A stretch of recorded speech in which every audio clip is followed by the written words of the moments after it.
ओम शांति। आज 7 जून 2024 के ईश्वरीय महावाक्य मुरली का सार। मीठे बच्चे, तुम आपस में रूहानी भाई भाई हो। तुम्हारा एक दूसरे से अति प्यार होना चाहिए। तुम प्रेम से भरपूर गंगा बनो, कभी भी लड़ना झगड़ना नहीं। प्रश्न: रूहानी बाप को कौन से बच्चे बहुत बहुत प्यारे लगते हैं?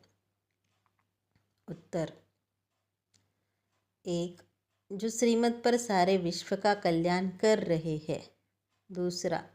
जो फूल बने हैं, कभी भी किसी को कांटा नहीं लगाते, आपस में बहुत बहुत प्यार से रहते हैं, कभी रूठते नहीं। ऐसे बच्चे बाप को बहुत बहुत प्यारे लगते हैं। जो देहाभिमान में आकर आपस में लड़ते हैं, लून पानी होते हैं, वह बाप की इज्जत गवाते हैं। वह बाप की निंदा कराने वाले निंदक है। ओम शांति। जैसे रूहानी बच्चों को अब रूहानी बाप प्यारा लगता है, वैसे रूहानी बाप को रूहानी बच्चे भी प्यारे लगते हैं, क्योंकि श्रीमत पर सारे विश्व का कल्याण कर रहे हैं। कल्याणकारी सब प्यारे लगते हैं। तुम भी आपस में भाई भाई हो, तो तुम भी ज़रूर एक दो को प्यारे लगेंगे। बाहर वालों से इतना प्यार नहीं रहेगा जितना बाप के बच्चों का आपस में होगा। तुम्हारा भी आपस में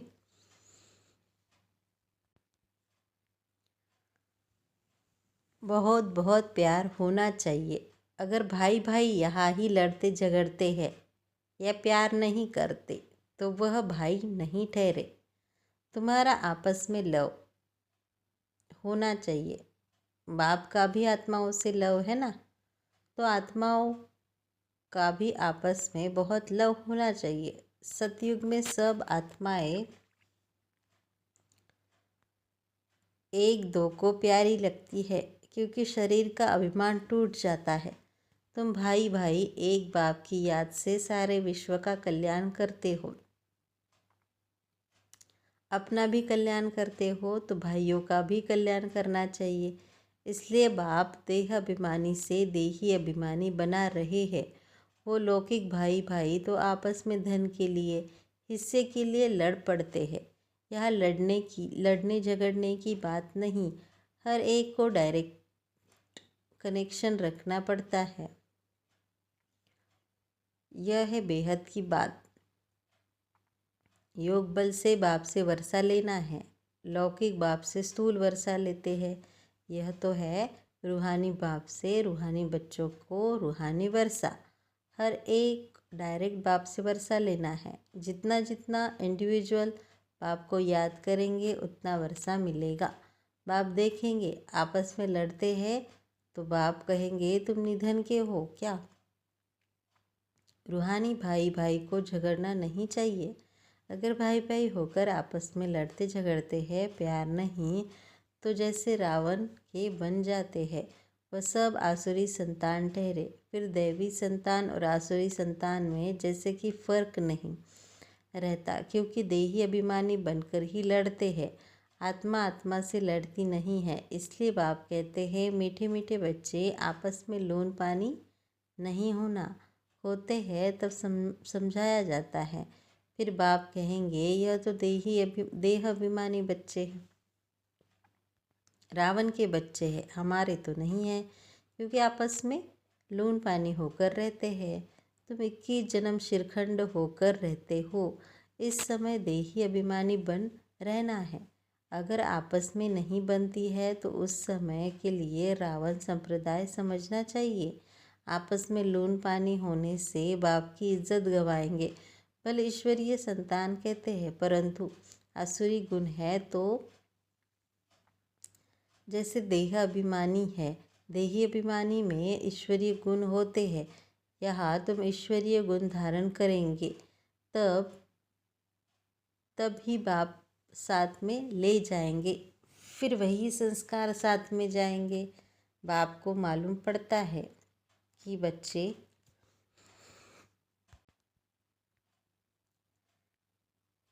देहाभिमान में आकर लून पानी हो रहते हैं, वह ईश्वरीय बच्चा कहला न सके। कितना अपने को घाटा डालते हैं, माया के वश हो जाते हैं, आपस में लून पानी नमक पानी है ना मतभेद हो जाते हैं। ये तो सारी दुनिया ही लून पानी है, लेकिन अगर ईश्वरीय संतान भी लून पानी हो तो बाकी फर्क क्या रहा। वह तो बाप की निंदा कराते हैं। बाप की निंदा कराने वाले लून पानी होने वाले ठौर न पाए न सके, उनको नास्तिक भी कह सकते हैं। आस्तिक होने वाले बच्चे कभी लड़ नहीं सकते। तुम्हें आपस में लड़ना नहीं है, प्रेम से रहना है, यहाँ ही सीखना है, जो फिर 21 जन्म आपस में प्रेम रहेगा। बाप के बच्चे कहलाकर फिर भाई भाई नहीं बनते तो वह आसुरी संतान ठहरे। बाप बच्चों को समझाने के लिए मुरली चलाते हैं, लेकिन देहाभिमान के कारण उनको यह मालूम नहीं पड़ता कि बाबा हमारे लिए कह रहे हैं। माया बड़ी तीखी है, जैसे चूहा काटता है जो मालूम ही नहीं पड़ता। माया भी बड़ी मीठी मीठी फूंक दे और काट लेती है, पता भी नहीं पड़ता। आपस में रूसना आदि आसुरी संप्रदाय का काम है। बहुत सेंटर्स में लून पानी होकर रहते हैं। अभी कोई परफेक्ट तो बने नहीं है। माया वार करती रहती है। माया ऐसा माथा मोड़ लेती है जो पता ही नहीं पड़ता। आपस में दिल से पूछना है कि हमारा आपस में प्रेम है व नहीं।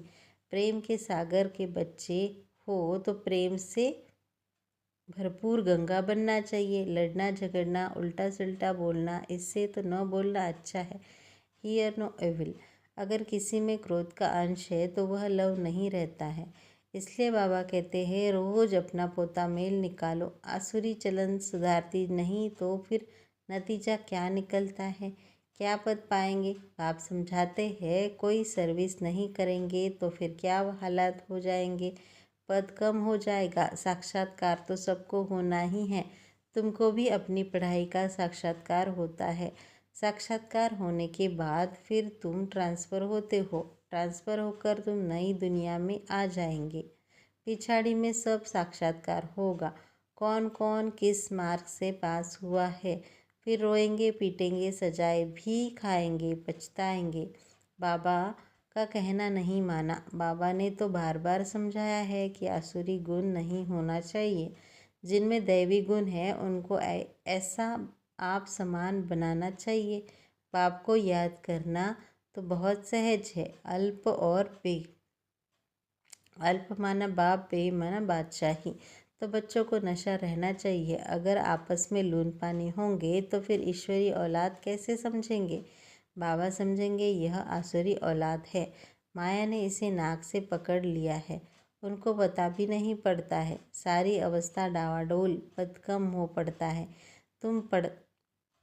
तुम बच्चों को उन्हों से प्रेम सीखने की कोशिश करनी चाहिए। प्रेम की दृष्टि रहनी चाहिए।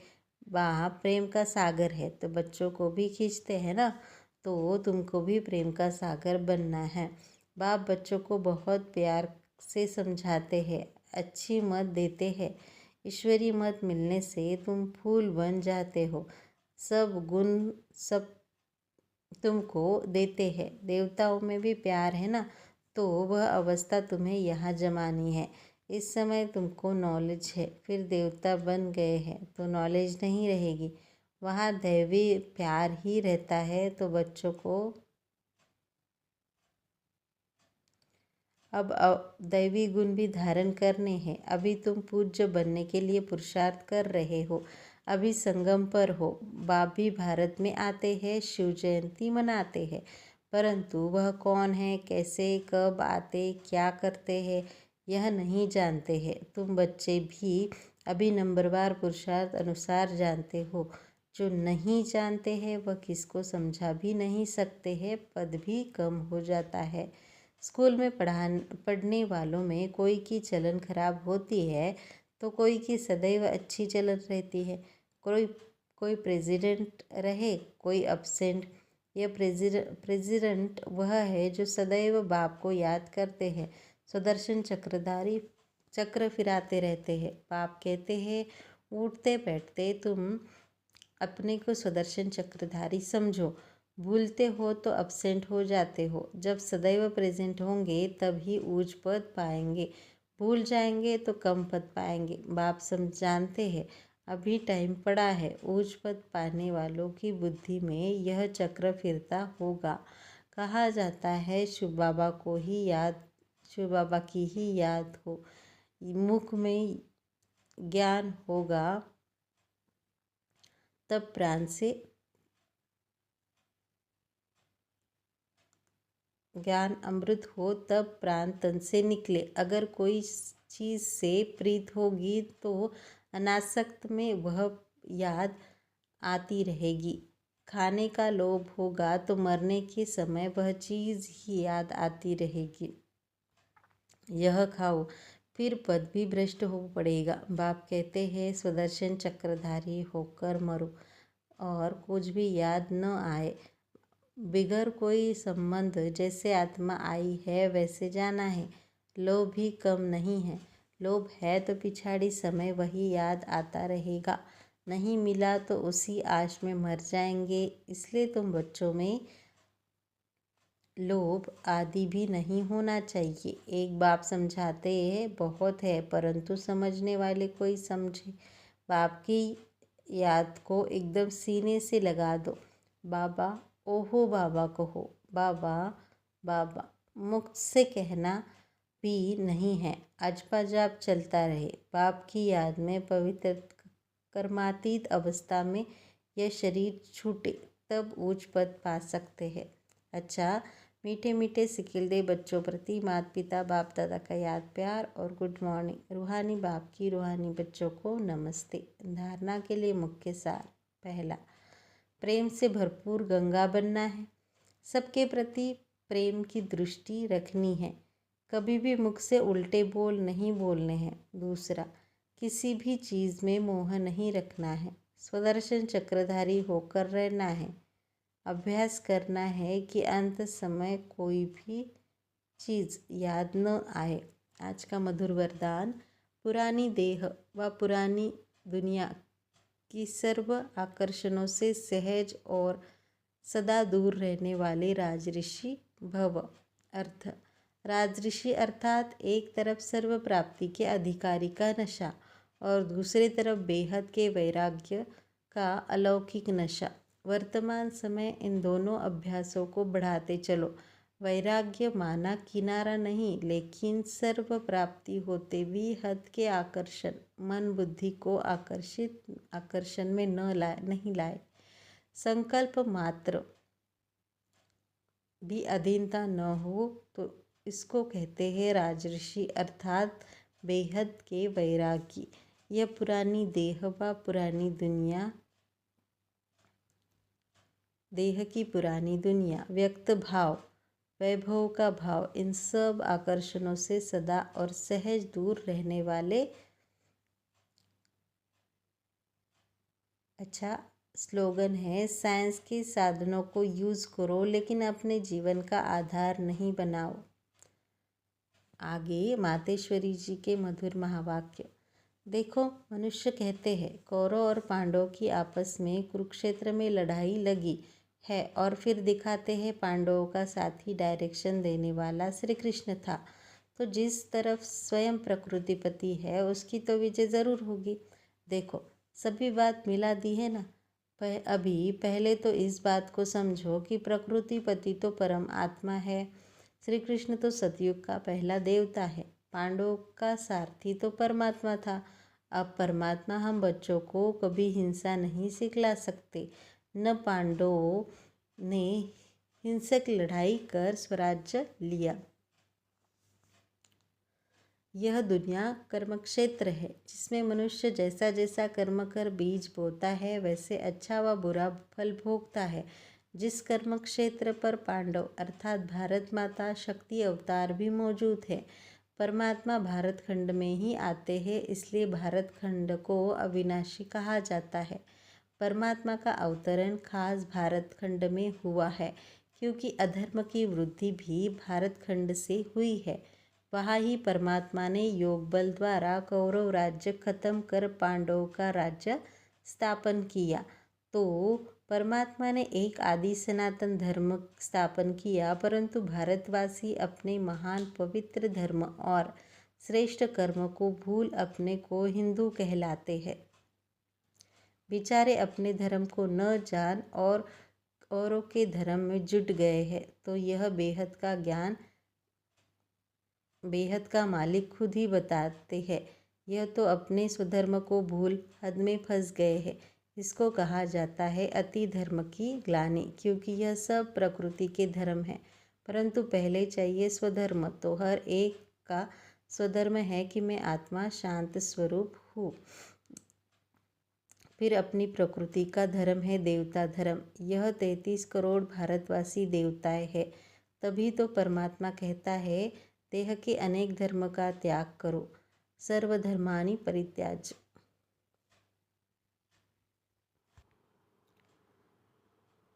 इस हद के धर्मों में इतना आंदोलन हो गया है, तो अब इन हद के धर्मों से निकल बेहद में जाना है। उस बेहद के बाप सर्वशक्तिवान परमात्मा के साथ योग लगाना है। तो सर्वशक्तिवान प्रकृतिपति परमात्मा है, न कि कृष्ण। तो कल्प पहले भी जिस तरफ साक्षात प्रकृतिपति परमात्मा थे, उनकी विजय गाई हुई है। अच्छा, ओम शांति।